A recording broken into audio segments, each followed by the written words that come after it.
Hello, my name is Anthony, and welcome back for a new episode of the Sorcerers game. And today, your star is back. Oakmoon has been very busy between the episode number 8 and the number 9, building a lot of things at the Fire Nation, and I think it's just about time that he shows you what he's done. Hello guys, I'm Amkh and I'm back after literally days of working and design. I've been tasked by my archmate to build houses, so I've decided to build 3 of them. We've got only for the moment farm, so it was a bit hard to store things in it.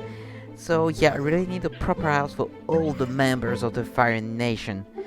I hope you will enjoy it, and now that replay mode is out, I've really enjoyed myself with builds. So let's go!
Those buildings took me a full week to make, so yeah, I think I'm really proud of them.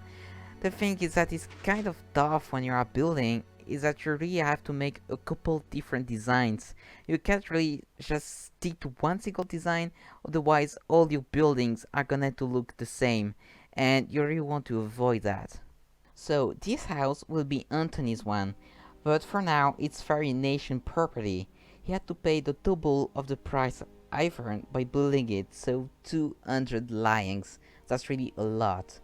I decided to change some blocks or just add some more details by adding the new blocks from the nether, like the blackstone on the roof or the shroomlight instead of glowstone, and of course the crimson wood. In each house are upstairs the bedroom, on the ground floor just some decoration which will come when the members above the house, and downstairs the storage room which will come in the future because I haven't designed it yet. And as we'll probably spend most of our time in it, I have to do this well. I've tried to make each house as different as possible with terraces and wonderful views on the Fire Nation or on the sunset or the sunrise depending on the hour. This house will be mine and I hope very soon, especially for the wonderful views that the tower is offering on the Fire Nation and also on the Blood Academy. The last one is for Kendra with a huge terrace over the ocean. I really want to thank Kendra also, who gave me a huge help on the terraforming all around the houses and made the path to them, because it was just floating platform at the beginning. The buildings that I've made, I have finally enough money to be a noble. I'm really passionate to buy this rank since as a noble I can apply to the Minister of Architecture. If my Archmage different love accept my application, I will be in charge of all the architecture department and I will be allowed to buy my house, but sadly I will have to wait a while. And as a Minister of Architecture, I will decide for all the new buildings how many the Academy is rewarding the builder, and so how many it will cost to buy it. If the building will be for sale, like a house, or the Fire Nation property, like all the farms. But if I'm making a building, I can decide the price by myself. I will have to call a line manager, like an advisor, or the Archmage itself, for him to decide of the price. But you'll probably asking me why. There are only 3 houses. The reason is that Love, our Archmage, gonna live in the academy, and I'm currently thinking about it and designing it in creative. So I hope it will be soon in a future video. Maybe some of you have noticed that the trading center and wool farm has been upgraded. The both buildings were made of diorite on the roof, but different Love and I thought it was a bit weird. They were not fitting well with the new ones. So I've been charged to change the diorite into blackstone. This is not better. Personally, I prefer blackstone so far instead of diorite. But something else, something more important, something that I wanted to get rid of long ago. The starter house. Yeah, I finally find a building to do over it, and it was the best spot possible here for the house of Kentra. But now we have a terrible chest monster that I will have to sort and to find a place where I put all those items. I don't really know where, and maybe I would have to build something. I don't really know, but I prefer this so far. Alright, you've seen enough of building for today, so it is time to... Wait a minute. Is this a way of map proving? I mean, we had light issues, but that's a bit drastic way of making light. A bit of thinking later, and our conclusions are that we've been pranked, in a little odd way, but we've been pranked by either the Herbalist or the Night Sorcerers, and our guest is more inclined on the Night Sorcerers as we pranked them in the last video. So what I was saying is that you've seen enough of wonders for today, and by wonders I obviously mean Hawkmoon's build. I don't hesitate to call these wonders as... let me show you something. This is one of my builds. I was pretty proud of it, it was looking decent, but when you look at this, I mean, it can stand a chance. This is an insane build compared to this one over there. And even from here, the central building of the Sorcerers game, we are having an amazing view on the Fire Nation. Yeah, I desperately need to ramp up my building skills. But for now, enough of building, it's time to do some redstone. And here we're back at the gold farm we've made in the last episode, and I've been AFKing a little bit, and we've covered a decent amount of gold. Let's check this out. Here it is. Yeah, that's definitely not too shabby, so this farm is for the moment enough, and considering that we've not been using looting free, but only waiting for the piglins to drop and die, so yeah, that's definitely pretty great. But the main purpose of this gold farm is definitely to gather some gold to make a piglin trading center.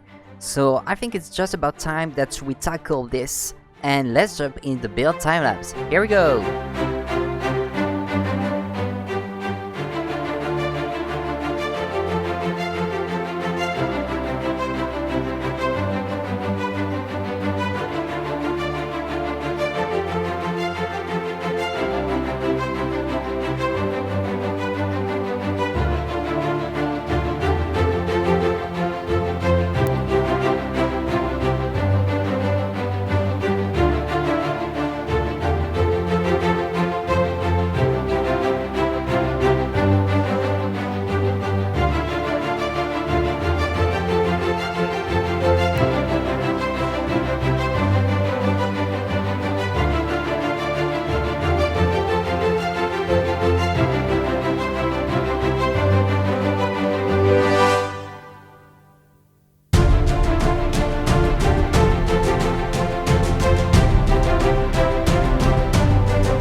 finally the piglins farm is done, and it's going to turn out being pretty handy, I guess. What we're going to like the most is the leather. I always need leather to make some item frames, the magma cream so we can make some lions, and mainly the nether bricks. That's gonna be very helpful, as it's a pain to gather and then to smelt. But also, a very old thing we're going to need is the fire charges. And you're gonna see why maybe in some later episodes. I can't reveal too much of it right now, but I can tell you it is gonna be epic. So just to explain you how this farm works, we're basically going to put some gold into this dispenser with the use of 2 different minecarts controlled with those levers, and then the gold is dispensed on the piglins, which trade them for different items that are sorted in this chest. I let it down for a couple of seconds and just have a look at how many resources we've already traded with those piglins, and we've got the same on the other side. So yes, that's definitely a huge amount of resources. And guys, we need to talk about the gravel. This farm is insane. To have an automatic way of getting gravel is really cool. We just need now the same for the sand, and then we've got free concrete for everyone. So yeah, I'm really excited about that, and the glowstone also is going to be definitely very cool for us. So yeah, piglins are definitely one of my new favorite mobs, even though they deal a whole lot of damages. To be honest, I've once been pushed against the wall by 6 piglins, and that wasn't pleasant at all. Now guys, do you want to see something very funny, but dangerous? Let me tell you that we're gonna need those planks that I place here. And let's see what happens next. Are you ready, Kendra? I'm going to need you. This happened when I was doing the farm over there. And look at them, they're just going to come over here. Oh, that's not a lot. There was a whole more when I first did it. Okay, here they come. Here they come. They're going to come all the time and won't stop spawning. Literally won't stop spawning. There's no way to turn this off, this raid off, but to stop the spawn. And thanks to a bug of my farm, we can fix this. That's the only way. Look at them, they drop from the sky to get me. The only way to stop this from spawning is by having someone under the farm, and that's what is actually going on. Kendra is waiting below the farm for me to kill all the piglins, and once I've done so, they're going to stop being aggro to me and things should be okay. But I really need to make sure that there is no piglins left. And here we go, the raid is finally stopped. They now try to get the eggs once more. Here we had everything in hand. We had the barricade to protect us, but when I was doing the piglin farm here, I had some zombie piglins roaming everywhere, as you could see in the time lapses, and suddenly I pushed one of them, and all of these guys went up the stairs to kill me, and there were loads of them here while I was trying to get rid of them with Oakmoon. I wonder if there couldn't be a way of making a company game out of this, like people needing to survive into an arena, as we can easily turn the raid off as we want. I'll have to think properly about that, because it could be very funny. But for now, I need to be paid by my Archmage for the piglin farm I made here, and hopefully this should be enough to buy myself the rank of Noble. This rank is gonna be kind of necessary, as the houses Oakmoon made over there are meant to be bought by nobles, the firebenders only. So yes, that's our next objective, to be noble, and then to gather enough lions to buy this wonder here. This house is absolutely amazing with this little garden here. I'm absolutely in love of it. So yeah, I really want it to be my house, so I have to work hard for it. But for now, I'm afraid that's all we've got time for today. Don't hesitate to join us if you want to play this game. I hope you've all enjoyed the video. If you did, please subscribe, that's really a huge help for us. And I see you guys in the next episode. Bye!